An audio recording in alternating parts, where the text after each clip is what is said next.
Hello, hello, my lovelies. Welcome back to this week's podcast episode. I so enjoyed doing last week's and getting to hear back from some of you. Before we dive into my final 3 journal entries that I'm very excited to get to share with y'all. And yes, you heard me right. I did decide to add an extra one to this week's episode. Um, before we do that though, y'all, I just wanted to drop in for a sec and share a very quick, I cannot say that. Why do I say that? Very quick. No, that's not how my brain works. I just want to share a life update on something that has been really just like absolutely monumental over here for me right now.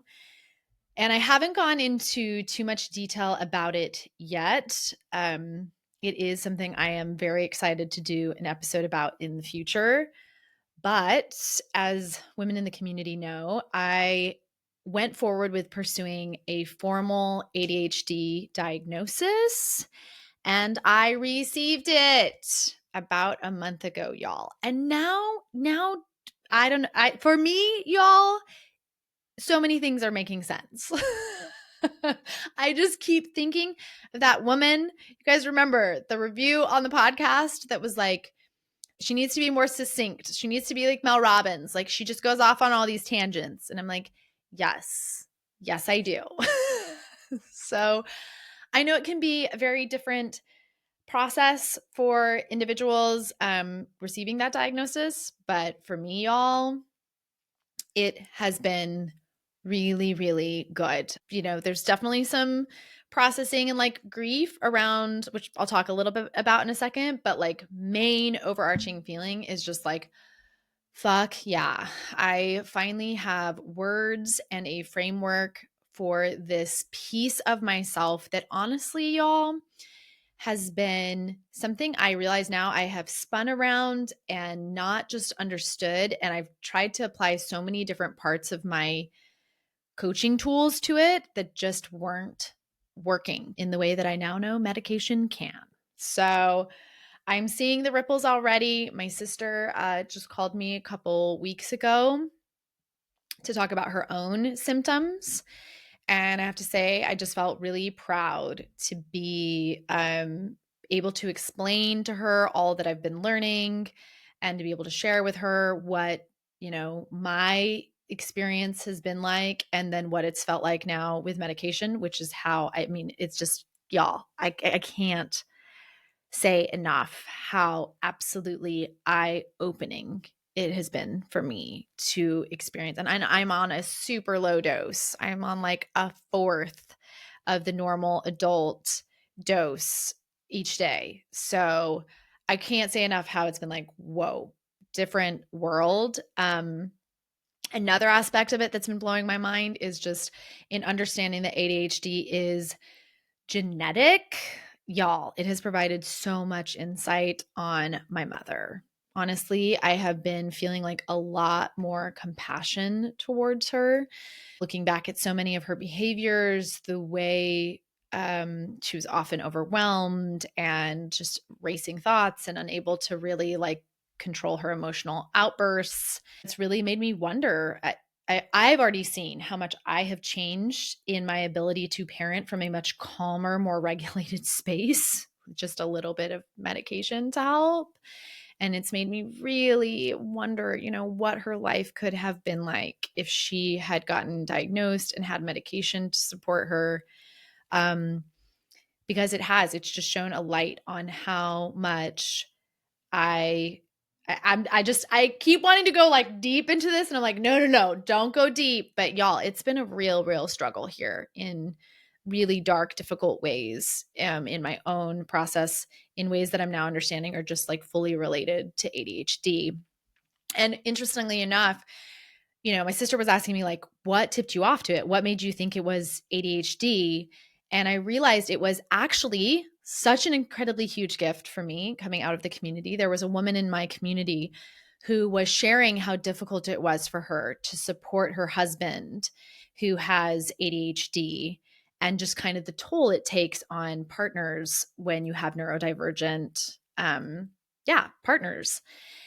And in the stuff she was describing, y'all, I was just noticing, and I started to like pay more attention to how much my emotional dysregulation was really falling on Joe to help me, get regulated again and out onto my kids. And I had to process some embarrassment and shame at like, why can't I seem to figure this piece out? It was the same thing my sister was calling me about. Like, Britta, what is this? Why can I not just, and I was like, yeah, babe, it may very well be ADHD, because I felt the same way. I was like, with all these tools I have, how have I not been able to get this piece figured out? And the answer for me, it's obviously very specific to me, but it's been medication. Medication has been life-changing. Joe and I were talking yesterday. It's been at least, I'm not dramatizing, a 50% improvement in my life, where I was like once a week having at least one kind of big emotional, just like overstimulation meltdown. Which a friend of mine yesterday was like, well, yeah, babe, you are kind of like full bore on your life right now. Like, you're running a business, you're doing a podcast, you're running a community, you have all three of your children. Like, your brain is like full on. No wonder. And I will say a piece of it too that's been a little difficult is I started taking the medication. First month was like, wow, this is a whole new world. And then side effects started to come in, which for me was a lot of insomnia. In fact, while I was at the retreat was when the insomnia really started to like kick in, where I was like, okay, whoa, my brain is like racing at night and I'm waking up and I don't feel like I'm ever hitting REM sleep. And it's taken us a second month of really working through that, changing the timing when I take my dose.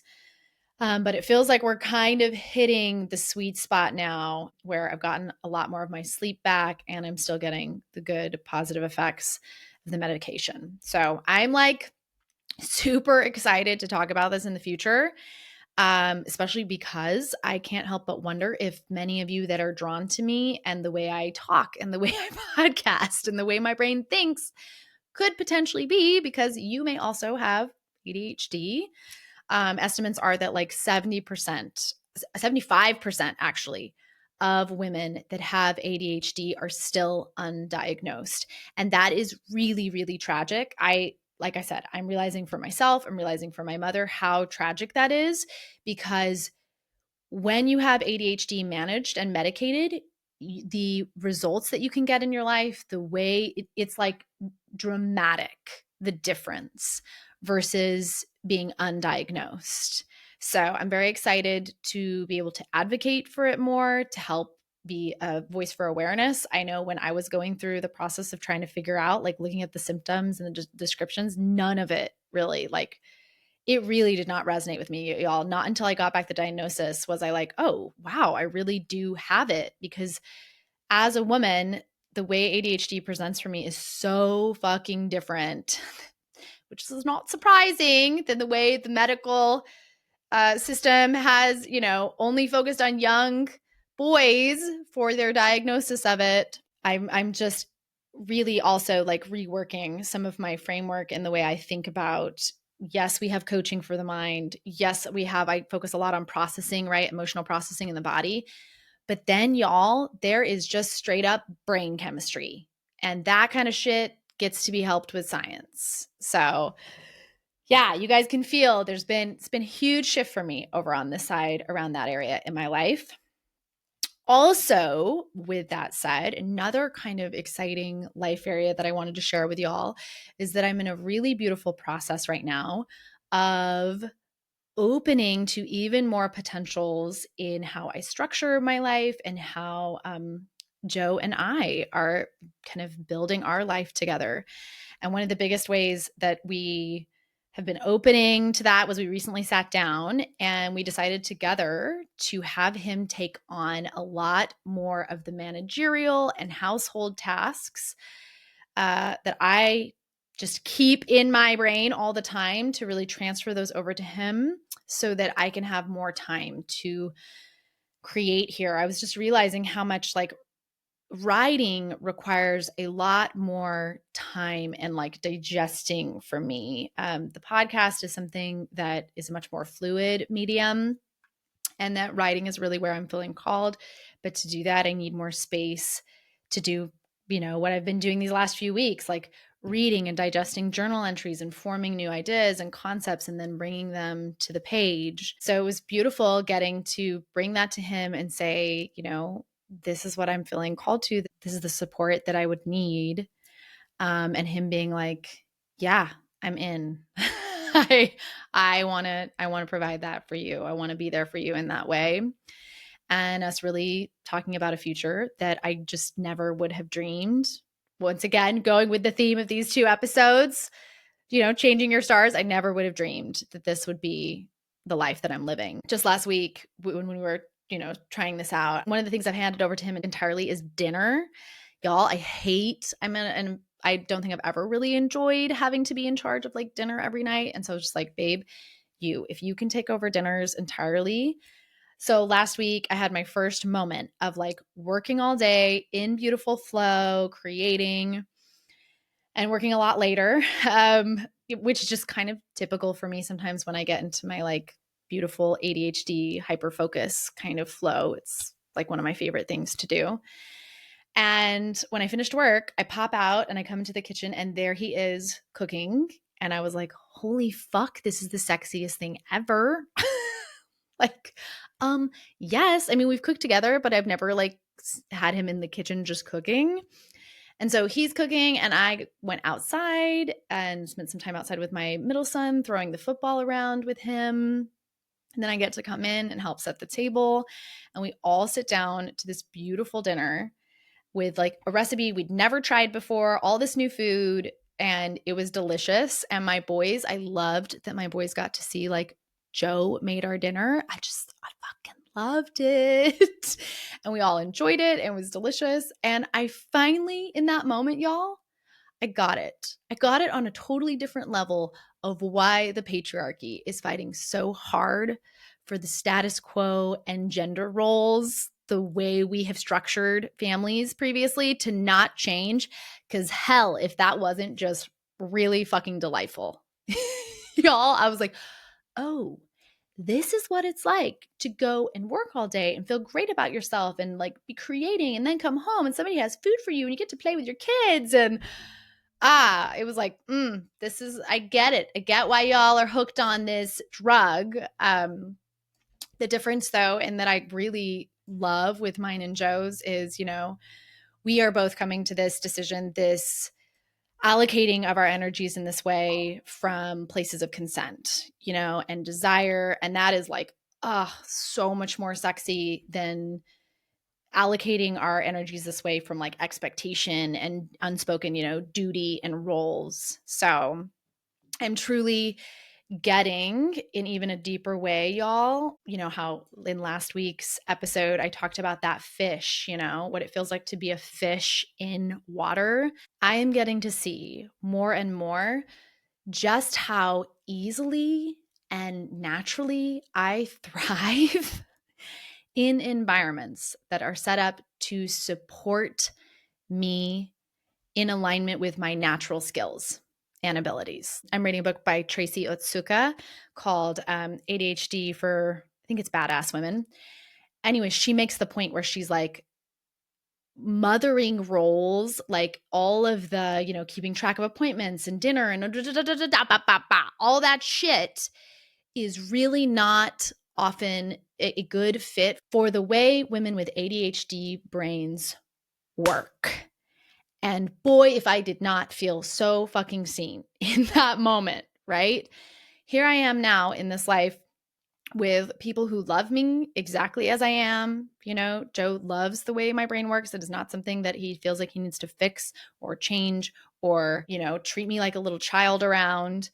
And then just the environment as well of I am not a stay-at-home mom where my only, goals or things in life are all things that actually my brain is not naturally skilled and going to feel great doing, right? Where I used to internalize that I was the one that was broken because, I was looking around me and it's like, man, I cannot seem to hack the life that I'm in. Other people seem to be doing this really well. I am over here drowning in depression and suicidal ideation.